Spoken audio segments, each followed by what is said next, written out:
As we began to film scenes for the Implicit Bias project, we would often switch roles between actors, as we normally do. In mirror theater, we usually believe the characters can be played by almost any member. But while exploring implicit bias, we began to realize that this project required special care because many characters' experiences are particularly relevant to their actors' marginalized identities. For one thing, this is about representation, which can be very important in spreading and amplifying the voices of marginalized communities, who often will feel unheard or ignored. I'll give you an example.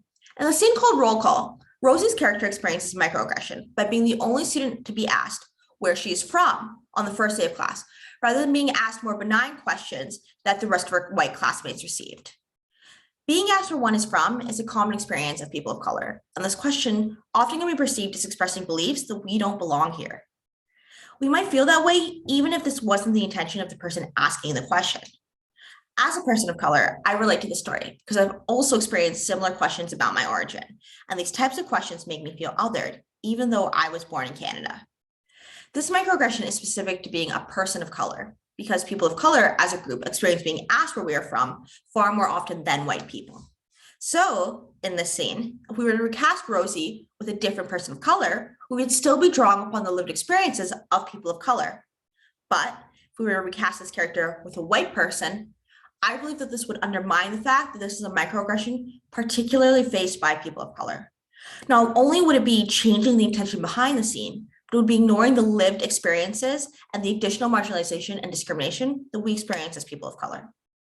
As a person of color, if I were a student learning through the facilitation of the scene, I would feel a little bit hurt if a professor were to recast this character as a white person.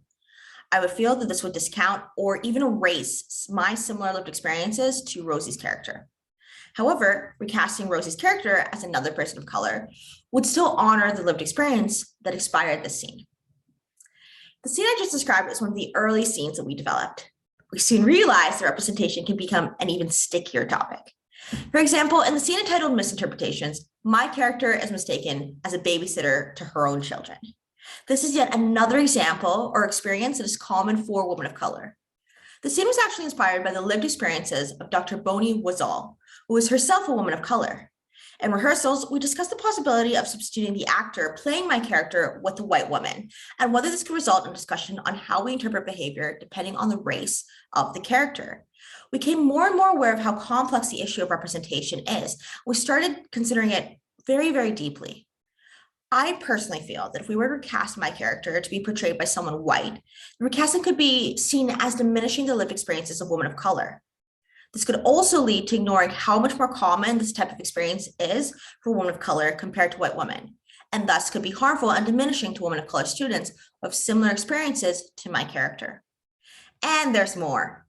Recasting this character as a non-woman of color might encourage participants to think that their own levels of marginalization are equivalent to other people's experiences of marginalization. For example, a well-intentioned white woman portraying my role may later believe that their sexism that they experience is equivalent to the racism that women of color experience, which is untrue and both harmful and hurtful to women of color. Making sure that my character is represented as a woman of color encourages participants to learn about the unique discrimination faced by women of color, particularly compared to other marginalized groups. Marginalized students are often encouraged or voluntold to be vocal when topics of race, gender, discrimination, etc. come up as well. And I personally can attest to the fact that this can place a great deal of pressure and both mental and emotional energy on marginalized students to describe and clarify their experiences of marginalization to their peers. If marginalized students don't want to role play marginalized roles, this is really important to respect. My overall takeaway in this video is that we should respect that some of these scenes were inspired by the lived experiences of marginalized groups by ensuring that these roles are portrayed by people belonging to these groups. Although we hope that our program will assist participants in gaining the ability to perspective take and learn insights on what it's like to experience marginalization or bias, we acknowledge that taking part in short improvisational scenarios will never be enough to truly understand the lived experiences of people who belong to marginalized groups that we just aren't a part of. In fact, as much as we can try and perspective take or empathize, it's impossible to truly understand their experiences if we don't belong to these groups. This workshop isn't about learning what it's like to be a part of a marginalized group. It's about learning about our own bias and working to reduce them so that we can all be better people. Representation is a challenging issue, and there isn't always a right or wrong answer about what we should do.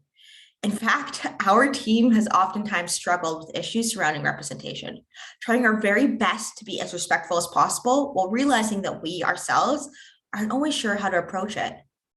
Personally, I believe that drawing upon the lived experiences in the room will both aid in allowing students to gain perspective on the experiences of marginalization, while still being respectful to the lived experiences of prejudice and discrimination experienced by specific marginalized groups.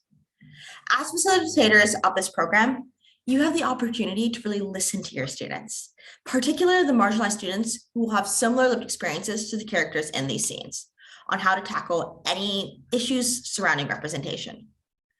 We're all on the lifelong journey of reducing our bias together. And our representation is one way that we can attempt to ensure that our students feel comfortable and safe when exploring topics of bias. Thank you so much for watching this video.